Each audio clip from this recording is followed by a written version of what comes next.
Assalamualaikum warahmatullahi wabarakatuh. Halo, apa kabar? Ibu bapak calon guru penggerak di seluruh Indonesia. Perkenalkan, saya Muhammad Yusuf, guru SMP Negeri 1 Kota Mungkit, Kabupaten Magelang. Izinkan saya untuk memaparkan hasil aksi nyata saya, modul 1.4 Budaya Positif.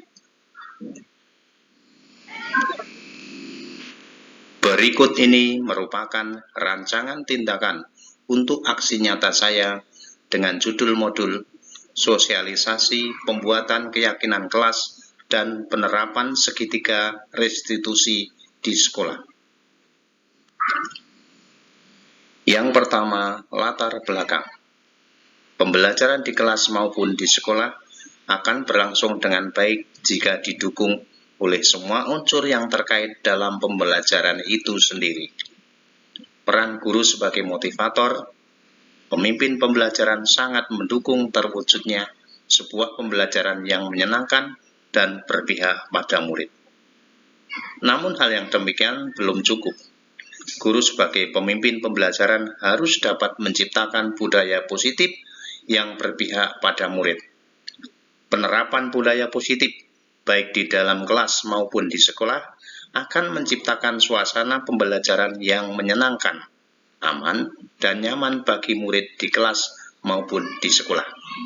Untuk mendukung terciptanya budaya positif, perlu adanya langkah-langkah yang dilakukan, yaitu dengan pembentukan keyakinan kelas, serta penerapan segitiga restitusi. Selama ini, kebanyakan guru di SMP Negeri 1 Kota Mungkit, Kabupaten Magelang, belum memahami tentang keyakinan kelas dan segitiga restitusi. Untuk itu, perlu adanya sosialisasi pembuatan keyakinan kelas dan penerapan segitiga restitusi bagi guru di SMP Negeri 1 Kota Mungkit, guna keberhasilan pembelajaran dan terwujudnya sekolah yang berpihak pada murid. Yang kedua, tujuan aksi nyata. Tujuan aksi nyata ini adalah guru mendapatkan pemahaman mengenai keyakinan kelas dan segitiga restitusi sehingga bisa diterapkan di sekolah untuk mendukung terwujudnya budaya positif di sekolah. Tolok ukur keberhasilan kegiatan ini adalah: 1. Guru memahami konsep pembuatan keyakinan kelas dan penerapan segitiga restitusi. 2. Adanya poster atau dokumen keyakinan kelas yang dipajang di setiap kelas. 3. Guru mampu menerapkan segitiga restitusi saat menangani permasalahan murid.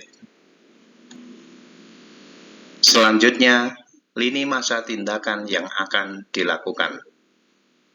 1. Membuat perencanaan kegiatan. 2. Membuat materi tentang budaya positif dalam bentuk slide PowerPoint.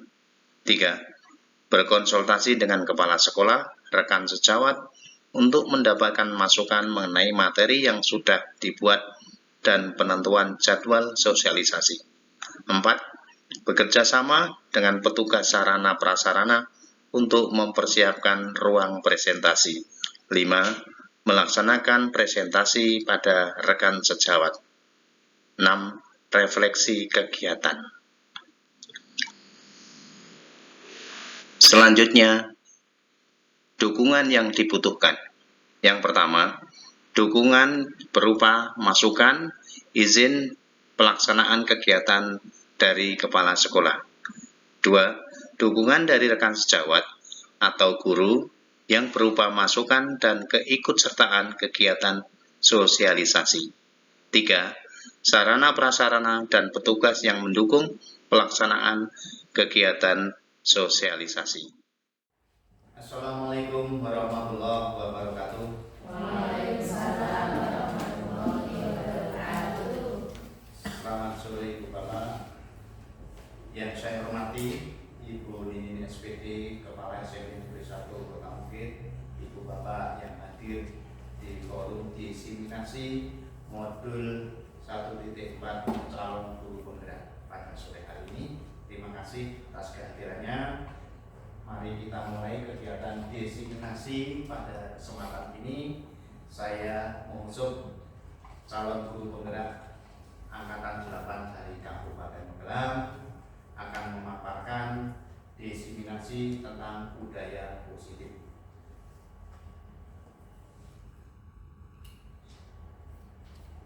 Sebelumnya, pada layar tertera tugas saya dalam aksi nyata modul 1.4 budaya positif ini akan menyebarkan pemahaman dan pengalaman serta penerapan budaya positif di sekolah.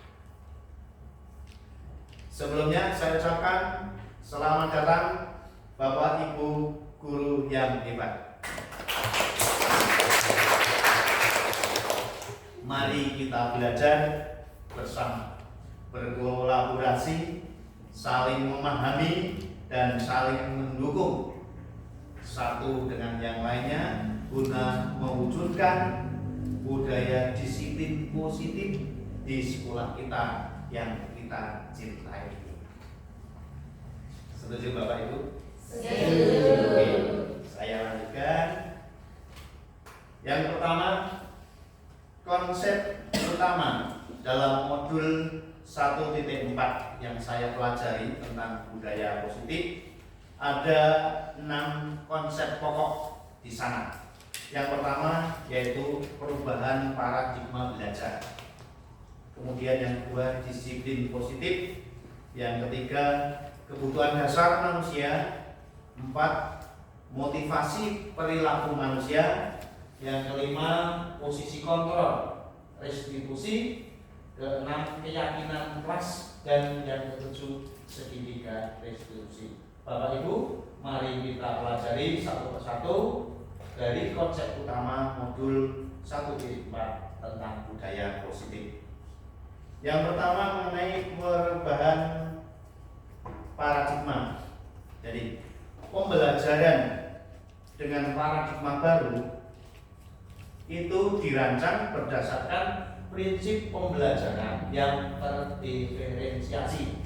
Artinya terdiferensiasi bahwa pembelajaran itu tidak disamaratakan, tetapi masing-masing murid punya perkembangan sendiri-sendiri sehingga tidak bisa satu materi harus dicapai oleh semua murid, tetapi pencapaian materi berdasarkan kemampuan murid itu sendiri. Itu namanya diferensiasi, sehingga setiap murid dapat belajar sesuai dengan kebutuhan dari tahap perkembangannya untuk mewujudkan profil pelajar Pancasila.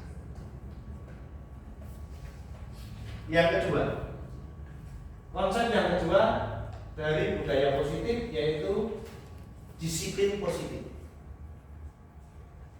Kata disiplin sering kita maknai menjadi sesuatu yang dilakukan seseorang pada orang lain untuk mendapatkan kepatuhan. Artinya seseorang berbuat sesuatu karena itu sebuah kepatuhan. Jadi penilaian terhadap dirinya itu bagus, patuh. Kata disiplin selama ini cenderung dengan ketidaknyamanan. Betul Bapak Ibu?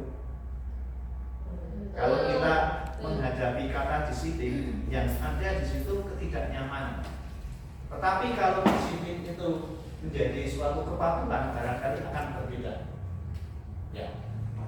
Yang kedua, sebagai pendidik, tujuan kita adalah menciptakan anak-anak yang memiliki disiplin diri sendiri, disiplin dari dalam hatinya, sehingga mereka bisa berperilaku dengan mengacu pada nilai-nilai kebajikan yang universal dan memiliki motivasi intrinsik bukan ekstrinsik.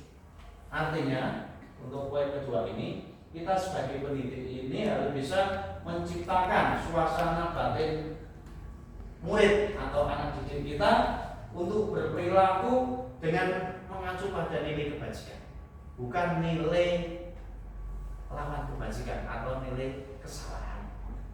Nah, motivasi yang ditimbulkan itu sedapat mungkin ditimbulkan oleh motivasi intrinsik dari dalam diri sendiri. Poin yang ketiga, disiplin positif merupakan salah satu cara penerapan disiplin yang bertujuan untuk menumbuhkan kesadaran serta memberdayakan anak untuk melakukan sesuatu tanpa adanya tekanan, ancaman maupun hukuman. Jadi ini tidak lanjut yang kedua. Setelah anak itu tahu tentang disiplin diri muncul dari intrinsik dari dalam dirinya sendiri, maka akan tumbuh kesadaran dan bisa diberdayakan tanpa ada tekanan dari pihak lain atau ancaman ataupun hukuman. Itu konsep disiplin. Kemudian berikutnya, kebutuhan dasar manusia. Dalam dunia ini kita diciptakan oleh Tuhan Allah Subhanahu wa taala. Manusia sebagai manusia mempunyai kebutuhan dasar. Kebutuhan dasar yang pertama adalah bertahan hidup. Yang kedua, kasih sayang dan rasa diterima oleh orang lain. Yang ketiga, kebutuhan penguasaan. Dan yang keempat, kebutuhan kebebasan. Serta yang kelima, kesenangan. Jadi ada 5 ya Bapak Ibu. Kebutuhan dasar manusia itu seperti itu: bertahan hidup, kasih sayang dan rasa diterima, penguasaan, kebebasan dan kesenangan. Ini pasti melekat pada seseorang. Kita butuh bisa hidup untuk kelangsungan hidup, makan, minum, papan, sandang, pangan. Kasih sayang kita butuh diberi atau mendapatkan kasih sayang dari orang lain, dari orang tua, dari teman dan sebagainya. Kemudian penguasaan, kita sering membutuhkan suatu konsep untuk menguasai sesuatu. Misalnya ibu-ibu yang setiap hari di dapur itu kan menguasai lingkungan di dapur itu. Artinya kita butuh penguasaan.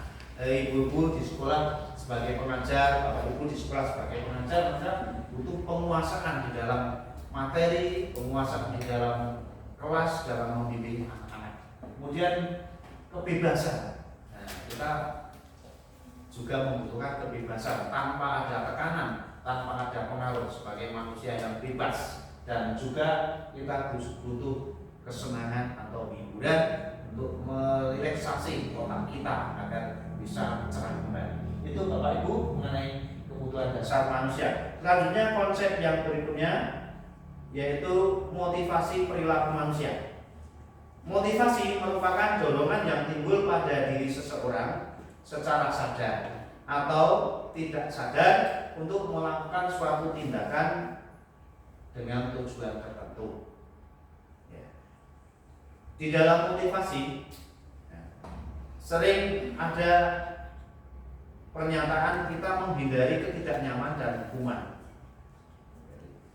Tadi dijelaskan di depan disiplin positif. Jadi di dalam disiplin sebagai murid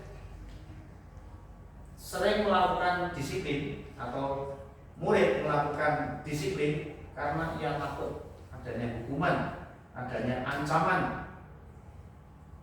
Nah, hal yang seperti itu bila mana ada murid, ya kita tidak tahu ya, murid itu melakukan sesuatu itu motivasinya dari orang lain atau memang betul-betul dari dirinya sendiri atau motivasi intrinsik, kita tidak tahu. Tapi yang diharapkan adalah bahwa murid melakukan disiplin itu bukan karena takut, karena diancam atau hanya sekedar melakukan tata tertib, tetapi memang benar-benar muncul sebagai motivasi intrinsik untuk melakukan sesuatu guna tujuan yang diharapkan. Kemudian dalam motivasi melakukan disiplin, motivasi perilaku manusia yaitu murid, itu murid melakukan disiplin karena ia ingin mendapatkan imbalan, mendapatkan sesuatu pemberian setelah melakukan disiplin. Adakah seperti itu? Ada. Ya. Kadang itu yang namanya motivasi ekstrinsik atau lawannya intrinsik. Tadi yang pertama ya, motivasi ekstrinsik juga ya. Karena takut itu saya ralat untuk yang pertama juga merupakan motivasi ekstrinsik. Kemudian yang kedua, ia ingin mendapatkan imbalan juga termasuk motivasi ekstrinsik. Nah, yang ketiga, perilakunya menghargai nilai-nilai kebajikan dan nilai diri sendiri dari diri sendiri. Nah, murid melakukan disiplin karena ia sadar akan nilai kebajikan dirinya, nilai yang baik. Nah, inilah yang kita harapkan ke depan, kita memberikan sebuah tindakan, memberikan disiplin yang kita berikan pada murid. Nah, tanggapan murid diharapkan melakukan disiplin itu bukan karena paksaan, bukan karena imbalan, tetapi karena kesadaran akan nilai-nilai kebajikan dari dirinya sendiri atau muncul sebagai motivasi intrinsik. Kita lanjutkan konsep berikutnya. Konsep disiplin dengan identitas gada. Bapak Ibu, di sekolah kita ada peraturan, ada disiplin yang menerapkan kepatuhan siswa kepada aturan disiplin. Nah, di sini ada yang kita sebut hukuman. Bapak Ibu sering melihat atau melakukan hukuman tidak selama ini? Masih ada kan? Masih berlangsung kan? Coba kita lihat berdasarkan teori dari modul 1.4 budaya positif. Konsep disiplin dengan identitas gagal. Maksudnya disiplin yang kita terapkan ternyata gagal. Ditandai apa? Adanya hukuman. Hukuman itu sebetulnya sesuatu yang menyakitkan. Murid menjadi takut. Murid merasa dipaksa. Murid menyembunyikan kesalahan. Dan murid menjadi rendah diri karena takut, karena tidak berkembang. Kemudian penghargaan. Bagaimana kita memahami penerapan disiplin, konsep disiplin identitas gagal ini?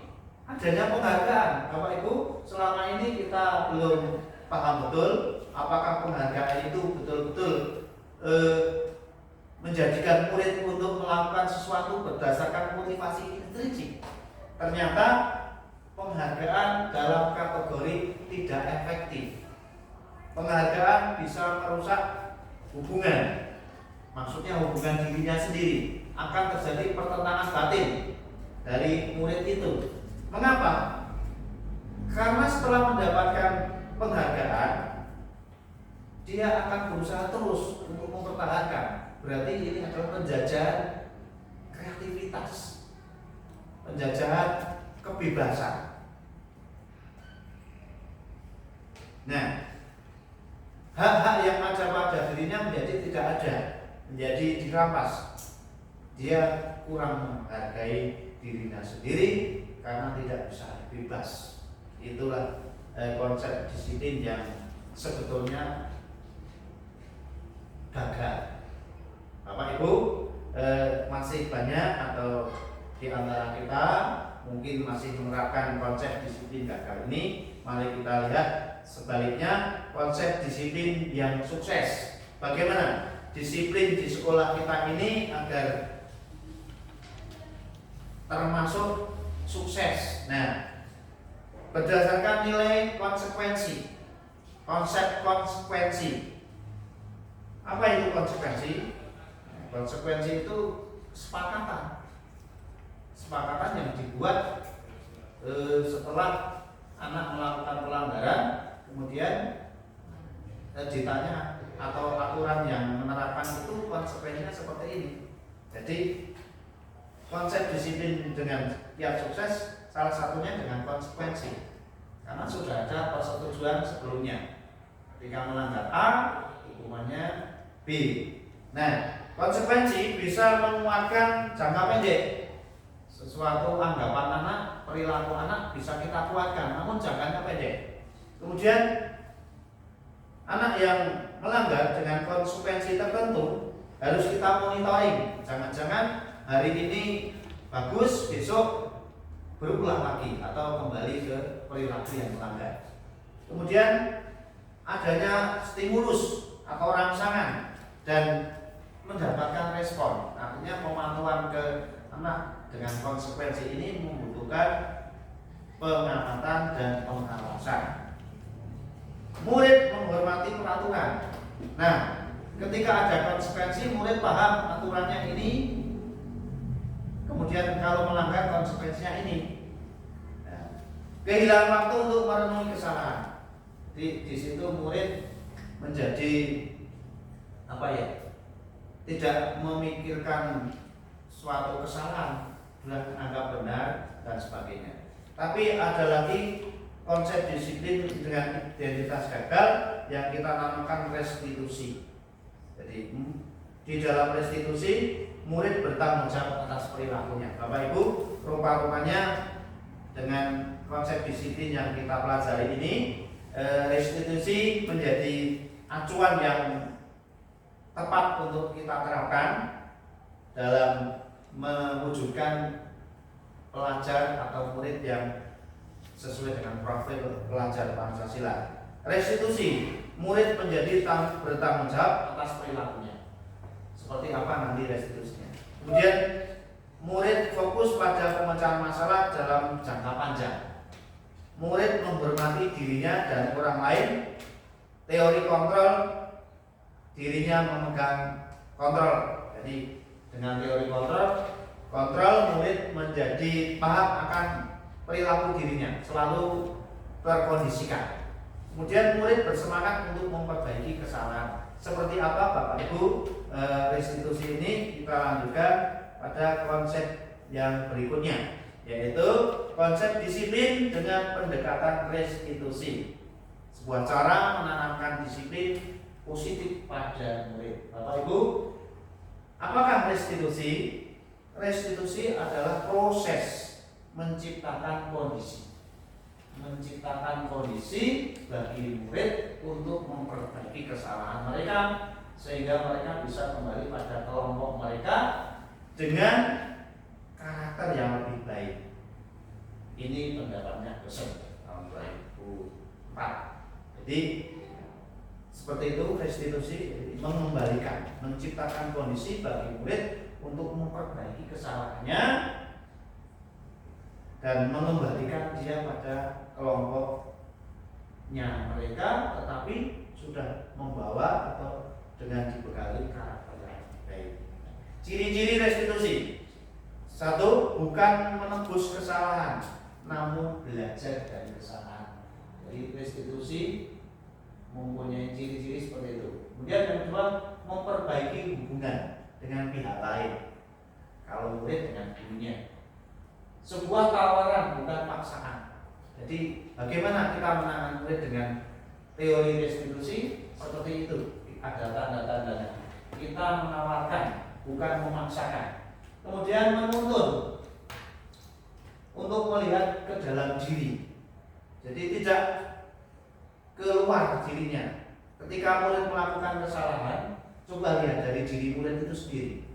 Kemudian mencari kebutuhan dasar yang mendasari tindakan. Artinya anak itu melanggar sesuatu atau kesepakatan atau konsep disiplin, berarti harus dicari kebutuhan dasarnya yang tadi kita pelajari di depan. Ada kebutuhan dasar pokok tadi sebagai manusia.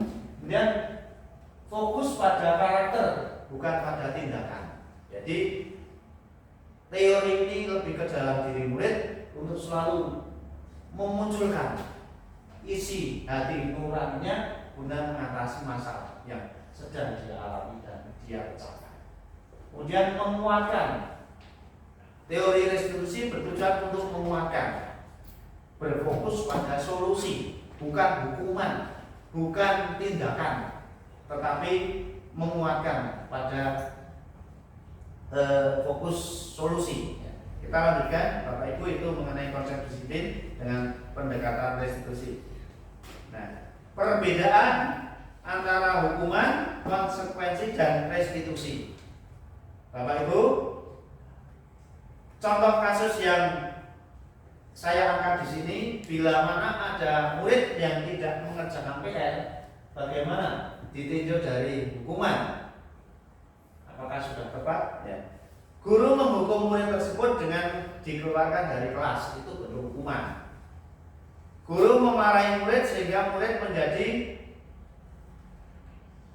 takut, menjadi minder, menjadi benci pada gurunya, dikeluarkan dari kelas, kemudian dimarah-marahi, itu sebuah hukuman. Konsekuensi, guru memberikan konsekuensi untuk mengerjakan PR sebanyak 3 kali atau lebih, 3 kali lipat. Itu konsekuensi Bapak Ibu. Guru tegas dan murid menghormati peraturan.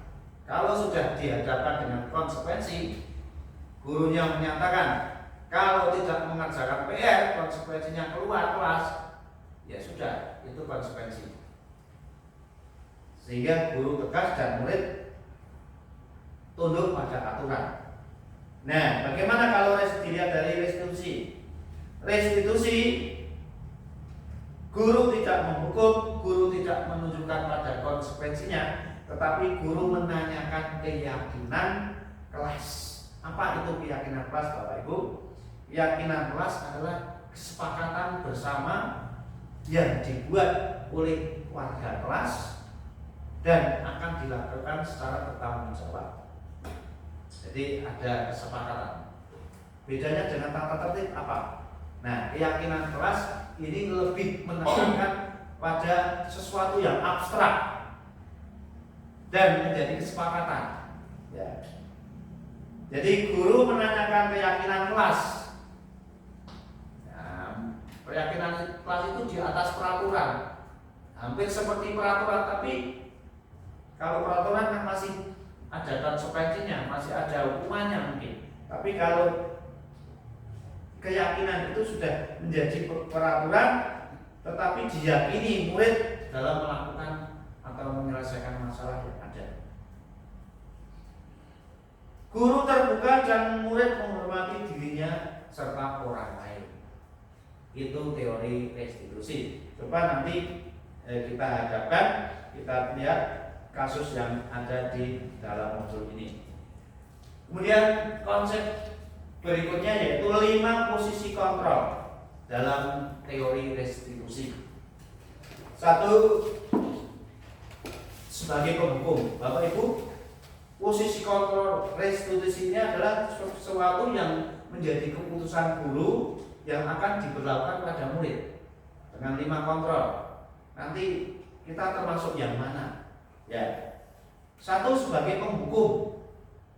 Nah, adakah di antara Bapak Ibu yang menghukum? Nah, coba yang paling tepat yang mana nanti? Di antara 5 kontrol guru. 1, sebagai penghukum, dalam gambar ada seperti itu. Kemudian yang kedua, pembuat rasa bersalah.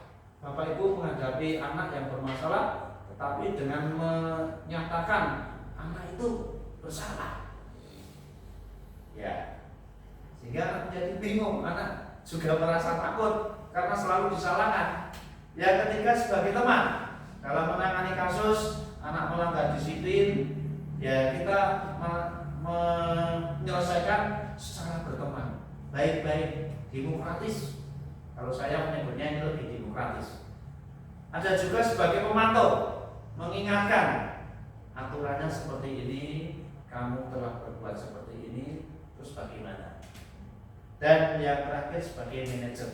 Bapak Ibu, ini kita lihat nanti sebagai manajer itu betul-betul kita menyelesaikan sesuatu secara terbuka berdasarkan teori restitusi tadi. Kita memberikan kesempatan kepada murid untuk memperbaiki kesalahannya, tetapi tidak muncul dari orang lain, tapi muncul dari dirinya sendiri untuk terbuka, untuk bisa berbuat lebih baik lagi. Bukan atas tekanan, bukan karena ancaman, tapi karena dorongan dari dirinya sendiri atau ekstrinsik. Ini nanti kita lihat posisi sebagai manajer seperti apa, kita lihat nanti. Contoh penerapan 5 posisi kontrol tadi yang kita alami mungkin di sekolah kita. Saya mengambil contoh, siswa tidak mengenakan atribut, misalnya topi, bed, dan sebagainya pada saat upacara hari Senin. Nah, kalau kita menerapkan sebagai penghukum, tindakan yang kita ambil ya taati peraturan. Seperti itu tata tertibnya. Masa kamu tidak tahu? Ya. Menghukum, kamu berdiri di sana, jangan jadi di sini. Kamu yang di sana sendiri sana, kamu sudah bersalah. Nih, kalau kita mengambil tadi sebagai pembuat rasa bersalah, anak dibuat selalu bersalah. Ya, beberapa kali Pak Guru sudah memberitahu kamu, kok tidak dipindahkan? Nggak mau dengar. Kamu itu gimana? Ya, anak minder juga, anak tertekan, takut, apalagi dengan ekspresi yang memarahi. Ya, itu kita sebagai pembuat rasa bersalah, Bapak Ibu. Kalau seperti itu, Pak Guru kecewa, kamu itu pinter, tapi kamu selalu melanggar aturan. Bagaimana terus gimana ini? Apakah kamu kalau nilainya jelek? Nah, ini ada penekanan pada anak yang anak selalu dianggap salah. Sebagai teman, ayolah yang tertib. Saya bangga kalau kamu bisa tertib. Kan tidak benar kalau tertib. Itu sebagai teman. Jadi kita lanjutkan posisi penerapan yang keempat, yaitu sebagai pemantau. Kamu sudah melanggar aturannya ini, kamu tahu konsekuensinya toh. Nah, bagi anak sering kita menerapkan seperti itu. Dari 5 posisi tadi mungkin kita di lapangan masing-masing sudah menerapkan. Nanti kita ambil kesimpulan seperti apa yang diinginkan kita, khususnya saya yang sudah mempelajari modul 1.4 yang pada siang ini saya diseminasikan pada Bapak Ibu semuanya. Mudah-mudahan ada perubahan paradigma cara berpikir kita sebagai pemantau. Ya, peraturannya seperti apa? Sudah baca belum? Tolong dipelajari sebagai pemantau. Ya. Kemudian posisi yang kelima, sebagai manajer. Apakah kamu tahu kesalahanmu? Tunjukkan di mana kesalahanmu. Terus kamu mau bagaimana setelah melanggar tata tertib, melanggar aturan yang ada, kamu tidak disiplin? Bisakah kamu memperbaiki dari sedikit demi sedikit? Bapak Ibu, itulah posisi kontrol kita sebagai guru yang bisa mungkin kita terapkan. Bapak Ibu sudah melihat ada 5 posisi kontrol tadi, sebagai penghukum, pembuat rasa bersalah, kemudian sebagai teman, sebagai pemantau, dan sebagai manajer. Monggo dipilih yang sesuai dengan tujuan kita mewujudkan pendidikan yang ramah anak, berpihak pada murid, sebagai peran guru, berkolaborasi, berpihak pada murid, menumbuhkan semangat belajar guna mencapai mewujudkan anak yang betul-betul merdeka belajar. Seperti itu Bapak Ibu, kita lanjutkan pada keyakinan kelas. Konsep berikutnya tentang budaya positif, yaitu tentang keyakinan kelas. Tadi di depan sudah saya singgung, mengapa ada keyakinan kelas? Kok tidak peraturan kelas? Mengapa kita memiliki peraturan tentang penggunaan helm pada saat mengendarai sepeda motor? Itu aturan. Seperti itu ya, Bapak Ibu. Mengapa kita memiliki peraturan tentang penggunaan masker dan harus mencuci tangan pada waktu masa pandemi kemarin? Ini aturan. Ya, kita lihat nanti. Ini aturan. Bagaimana kita membuat keyakinan kelas? Tadi yang saya contohkan di paparan itu aturan. Tapi coba kita langkah-langkah untuk membuat keyakinan kelas itu yang pertama berdiskusi tentang peraturan. Bapak Ibu bisa memimpin di kelasnya, khususnya wali kelas, guru BK, guru mapel juga bisa membuat keyakinan kelas. Ya. Diskusikan tentang peraturan seperti apa, konsepnya seperti apa, rumusannya seperti apa, butir-butirnya seperti apa. Kemudian dirumuskan menjadi keyakinan. Bagaimana toh peraturan kelas menjadi keyakinan? Contohnya seperti itu. Ini Bapak Ibu. Anak-anak dilarang gaduh di kelas. Ini aturannya. Aturan dilarang rame di kelas, mengganggu kelas lain. Nah, keyakinannya di situ muncul bahwa harus tertib. Ya. Anak-anak atau murid-murid menghormati kepada Bapak Ibu guru dan temannya.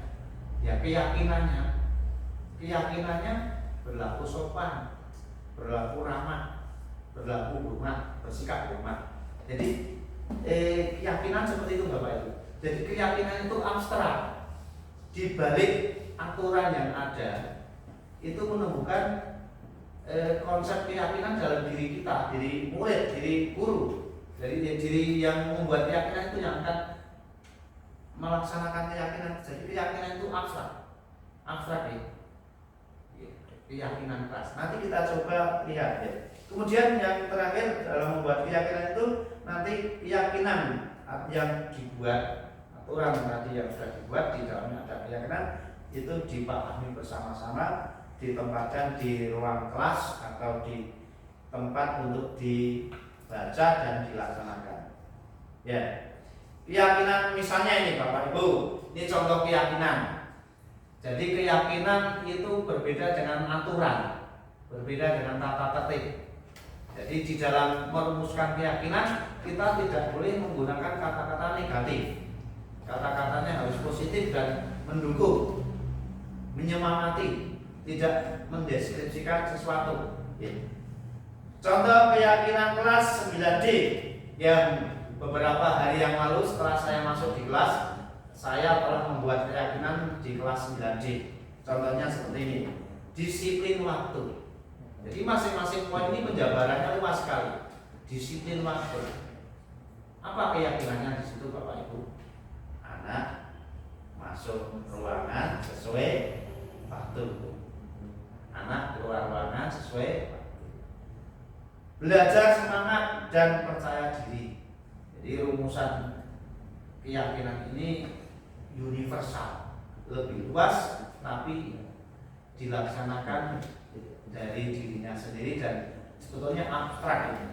Saling menjaga kebersihan dan keindahan. Sering di kelas-kelas kita aturannya piket, mengerjakan piket. Ya, kalau tidak mengerjakan mendapatkan sanksi. Nah ini berbeda.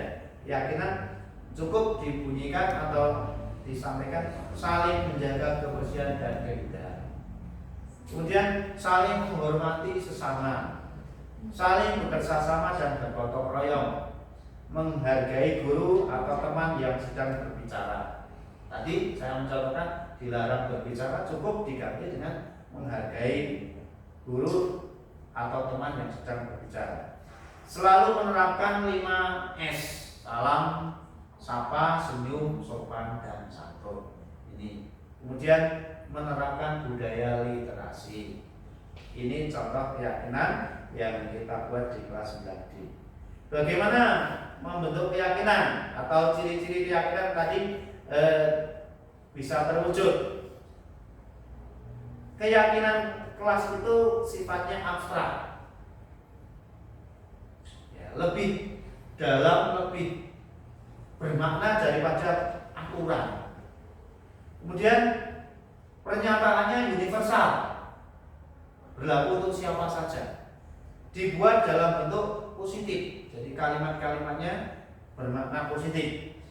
Rumusan tidak panjang-panjang agar mudah dimengerti, mudah diingat, sesuai dengan kondisi kelas dan sekolah agar dapat diterapkan. Jadi membuat keyakinan ya yang realistis sesuai dengan lingkungan, kondisi lingkungan. Dan semua warga kelas sekolah dilibatkan saat membuat keyakinan. Itu bagaimana keyakinan kelas dibentuk, dirumuskan. Nah, Bapak Ibu, konsep budaya positif yang berikutnya yaitu restitusi. Tadi sudah saya jelaskan di depan mengenai restitusi itu mengembalikan, mengkondisikan anak ke kelompoknya, tetapi dengan sebuah kesadaran secara intrinsik dan mau berubah, disertai sudah membawa karakter. Itu restitusi, pengembalian kondisi anak. Nah, kita mengenal ada segitiga restitusi. Langkah-langkah yang diambil dalam menangani sebuah kasus atau pelanggaran atau mendisiplinkan murid itu kita menggunakan 3 dimensi dalam segitiga restitusi. Ya, pada awalnya kita menstabilkan identitas. Artinya kita semua akan melakukan hal-hal yang baik yang bisa kita lakukan. Contohnya, setiap orang pasti pernah melakukan kesalahan. Ini konsep umum, jadi harus distabilkan. Mengapa dia berbuat? Kita tidak langsung menyalahkan, karena pada dasarnya setiap orang itu punya kesalahan, kekurangan. Sehingga dalam menstabilkan ini kita tidak serta-merta langsung menjustis, memberi hukuman, tapi dicari mengapa dia berbuat seperti itu, mengapa kita harus melakukan yang terbaik. Kemudian yang kedua, validasi tindakan yang salah dengan asumsi bahwa semua perilaku memiliki alasan. Jadi dalam dimensi yang kedua ini, validasi tindakan yang bersalah ini, contohnya kamu tentu punya alasan mengapa kamu sampai melakukan hal itu. Nah, dalam contoh kasusnya mungkin anak terlambat. Kenapa kamu terlambat? Alasannya tadi saya menunggu sarapan, mungkin seperti itu. Mengapa kamu tadi mengambil uang temanmu? Ya, semua perilaku punya alasan. Ini harus divalidasi, artinya dicek, di cross check mengapa berbuat begitu. Dan yang lebih penting pada tingkatan berikutnya yang ketiga yaitu menanyakan keyakinan. Ini dasarnya kita semua memiliki motivasi internal. Jadi mengapa ditanyakan keyakinan tadi, yang abstrak tadi. Keyakinan itu abstrak ada pada anak-anak dan pikiran manusia, dorongan diri sendiri muncul dari insting, dari dalam unsur insting manusia itu sendiri. Sehingga kita harus menanyakan keyakinannya kepada yang kita hadapi, misalnya anak, dengan asumsi kita semua memiliki motivasi internal. Misalnya, kamu ingin menjadi orang yang seperti apa? Maka tolong jangan diulang. Nah, kalau mau baik, ya kembalilah kepada hal-hal yang baik. Temanmu seperti temanmu. Jadi seperti itu segitiga restitusi. Bapak Ibu, coba dalam kesempatan ini saya akan memperlihatkan bagaimana praktek penanganan kasus menggunakan budaya positif dengan didasari penyelesaian dengan teori restitusi. Silakan dilihat video, contoh video dengan penanganan budaya.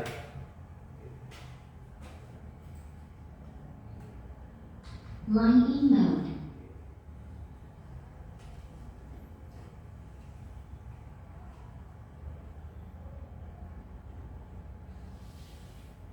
Line in mode. Tapi ini dari awal kita dulu. Monggo disimak Bapak Ibu, nanti biar ada gambaran tentang penerapan budaya positif khususnya dalam menangani pelanggaran pada anak menggunakan teori restitusi.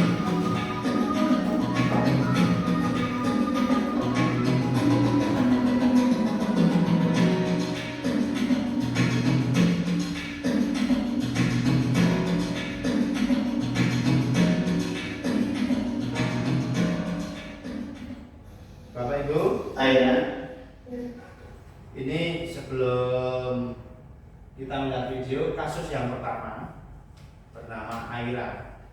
Aira ini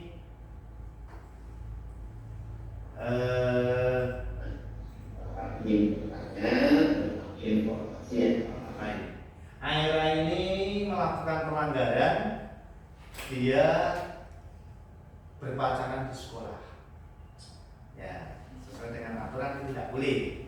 Tapi dia berpacaran dengan teman lain kelas, beda kelas, dan akan ditangani oleh guru mapelnya dan sekaligus pembina kesiswaannya. Kemudian kasus yang kedua, Alivia ini melakukan pelanggaran. Dia menarik kerudung temannya di kelas karena dia telah dibully. Walaupun dibully, tapi seharusnya dia tidak serta menarik. Nah, ini dua kasus ini akan terlihat di video ini, dan bagaimana gurunya menyelesaikan kasus ini secara restitusi, bukan dengan kontrol hukuman, kontrol pembuat kesalahan. Tadi ada 5 kontrol, ya, itu bukan, ya. Tetapi kita berusaha untuk membuat penyelesaian secara hibrid dan memposisikan diri sebagai manajer, mungkin sebagai teman. Jadi 5 posisi kontrol tadi sebagai teman, Agus sebagai manajer, juga bisa.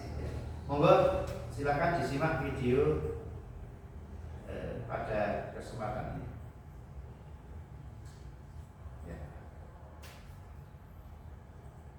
Bapak mengambil tamu masuk ke ruangan saya. Bapak ingin bertanya informasi. Gitu ya. Ini Pak Usum ini kayak aktor ya. Siap. Itu macam aktor Pak Usum. So di informasi itu benar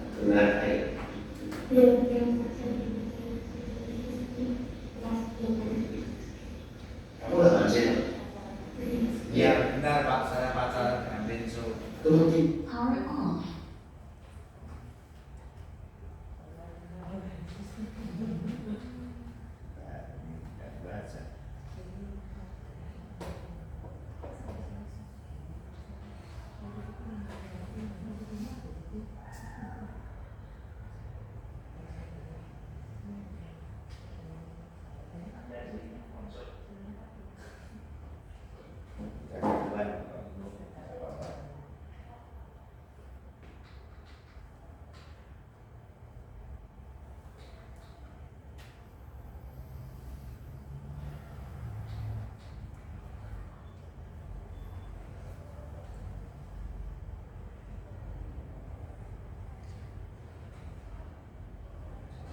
Ini.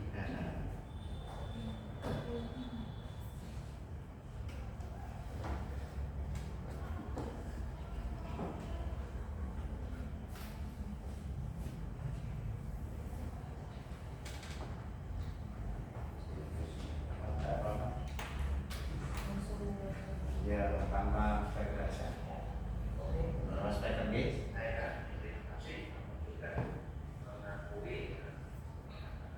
Usah speaker. Volumenya saya bisa kasih.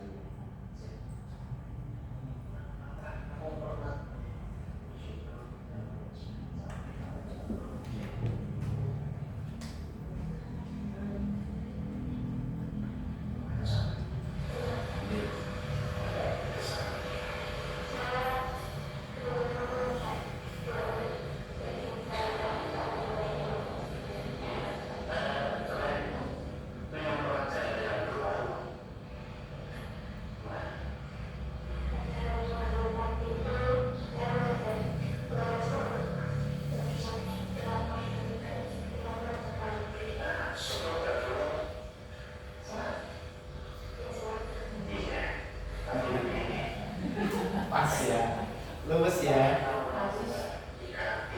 Nggak terasa kalau di syuting itu kayak aktor beneran.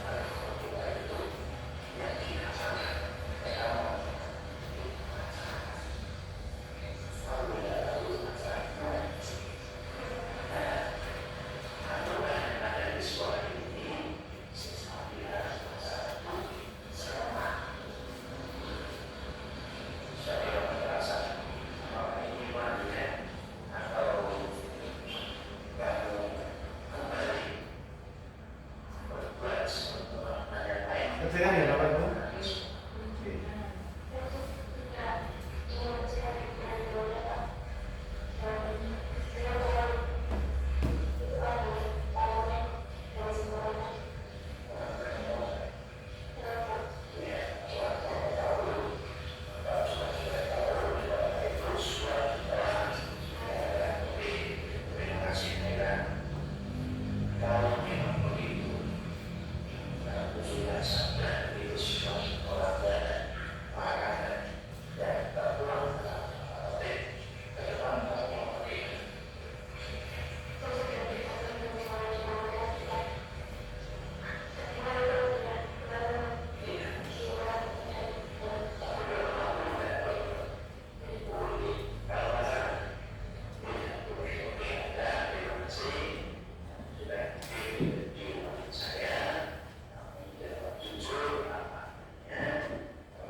kasus dari seorang guru kepada muridnya.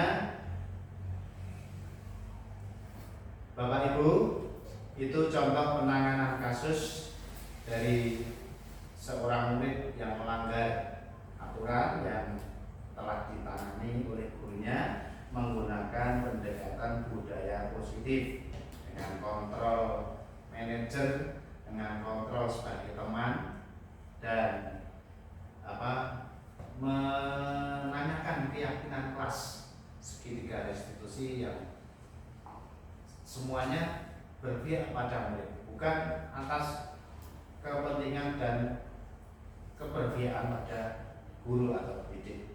Selanjutnya Bapak Ibu, kita lanjutkan sedikit lagi, masih ada sedikit lagi presentasi saya di modul ini. Kita tadi sudah mempelajari ini. Nah, pada slide yang terakhir ini Bapak Ibu akan kita hadapkan pada catatan bahwa budaya positif yang mengenal beberapa konsep-konsep tadi, dan yang terakhir ada teori restitusi dan penerapannya. Maka menurut catatan dari Standar Nasional Pendidikan, semuanya dilakukan dalam penerapannya program disiplin positif ini. Hendaknya guru memiliki standar kepribadian. Jadi kita mengenal standar pendidik, ada kepribadian, profesional, sosial, kemudian pedagogik, ya, pas standar itu. Namun yang kita masukkan ini kepribadian, profesional, dan sosial yang baik. Tanpa itu guru mungkin tidak bisa menerima, emosinya masih terbawa-bawa, kemudian keberpihakannya mungkin kalau belum matang kepribadian seorang guru ini, 3 standar kepribadian itu mungkin belum bisa luluh, belum bisa lewat, belum bisa menerima keadaan, mungkin masih emosional dan sebagainya. Tapi di mana guru mampu berefleksi? Jadi guru harus bisa merefleksi dengan didasari kepribadian yang ia miliki, standar kepribadian, profesional, dan sosial yang ia miliki, sehingga bisa menempatkan pada posisi kontrol. Ya, kita lebih baik menempatkan pada posisi minimal ya berteman.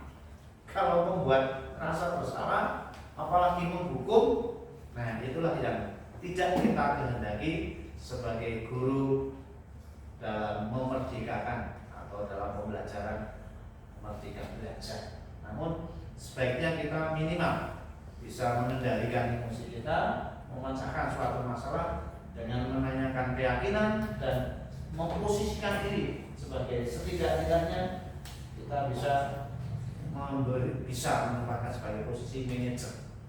Kemudian bagaimana perjalanan dirinya sebagai seorang among. Among ini diambil dari kata KHD, Gajah Dewantara, ya.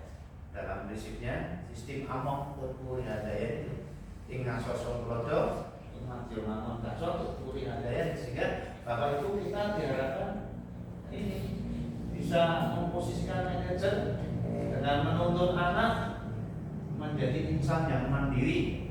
Kita gali keyakinannya agar dia bertanggung jawab atas perilakunya, sehingga mereka benar-benar merdeka dan bertanggung jawab atas tindakannya yang berbaik. Bapak Ibu, demikian sampai pada sesi akhir pemaparan saya mengenai budaya positif di sekolah atau di kelas. Dan saya sampaikan semoga sesi belajar kita hari ini membawa manfaat guna mewujudkan profil pelajar Pancasila. Salam Merdeka Mengajar. Terima kasih. Sebelum saya akhiri, mungkin kami buka sesi pertanyaan. Mungkin dari apa yang saya jelaskan Bapak Ibu masih ada yang perlu ditanyakan, monggo kalau ada. Sinten monggo. Bu Pani atau Bu Rahma.